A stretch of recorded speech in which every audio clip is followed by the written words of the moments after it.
জীবন বানেই তো বেদনা, আর সেই বেদনা নেওয়ার জন্য চলে আসলাম সৌদি আরবে।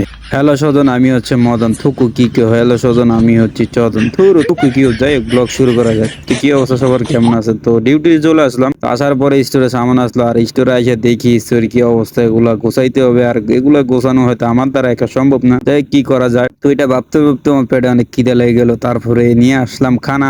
আজকে হচ্ছে খেপসা খাবো, কারণ বাসা থেকে আজকে কুকিং করে আনেনি খানা। তো সেই জন্য আমরা খেতে বসলাম। আর এই হচ্ছে মরক্কো শেফ আমার, সে হচ্ছে নাম্বার ওয়ান শয়তান। আর এটা হচ্ছে সুরাজ, ওর বাড়ি ওদের কান্ট্রি হচ্ছে নেপাল। তো তারপরে আর কি কাজ করলাম। কাজ তো আসলে আলাতুল করতে থাকি, কিন্তু সবসময় কাজ করার ক্ষেত্রে ভিডিও করা যায় না, কিছু সিক্রেট বিষয় আছে। তারপর হচ্ছে কিচেনে হরমা আছে, হরমা আর কি মেয়ে। তো তারপরে আর কি দেখতেছেন চেপে কিভাবে এগুলো স্প্রে করতেছে। তো তারপরে তার একটা শর্ট নিলাম। শর্ট নেওয়ার পরে বললাম যে আমি স্টোর থেকে একটু ঘুরে আসি, কারণ স্টোরে আমার সামান গোছানো বাকি আছে। তো আসার সময় একটা কফি নিলাম, কারণ হচ্ছে কফি খাইলে ভালো, ঘুম ঘুম চোখে। তো একটা কফি নিলাম। তো তারপরে আর কি স্টোরে আসলাম। স্টোরে আসার পরে ভাবুরে আমার দম গেছে বন্ধ হইয়া, আমার জীবন মনে শেষ। আমি মনে হয় এখনই মারা যাবো, তো এমন অবস্থা। কারণ হচ্ছে এত কাজ আমার একা করা সম্ভব না। তো চিন্তা করলাম যে শান্তন আমার একটা ছেলে আছে, ওরা অন্যদিন আপনাদেরকে দেখাবো। তো তো সে আসলেন, একসাথে আমরা তার্তিক করবো, গোছাবর্গ। সে আমার সাদিক। তো তারপর আবার চলে আসলাম কফি শপের ভিতরে। আর ভিতরে এসে দেখি বাইরে ভাই সামান টামান ওগুলো ক্লিন না করলে অবস্থা খারাপ। তো তারপরে ক্লিনের কাজ শুরু করে দিছি।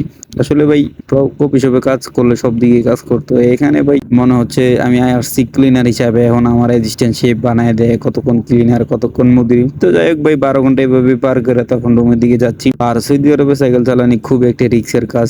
তো যাই হোক, ব্লগটা কিরম হইতেছে অবশ্যই কমেন্ট করে জানিয়ে দিবেন। তো তারপরে আর কি চলে আসলাম রুমের সামনে। তো আইসা আমার R116 ডারে পার্কিং এ লাগিয়ে দিলাম, আর একটা R15 এর লগে। তো পার্কিং লাগিয়ে দেওয়ার পর আর কি রুমে জমা করে এসে মুখ খাওয়া দাওয়া করবো, ফ্যামিলির লগে একটু কথাবার্তা কইয়া তারপরে ঘুমাবো। আবার পরের দিন ডিউটি। আসলে বাবা জীবন এইভাবেই আমাদের কাটে, কিচ্ছু করার নাই। আনন্দ বিনোদন সব এই 12 ঘন্টা 13 ঘন্টার মাঝে নিতে হয়, এই আর কি ভাই।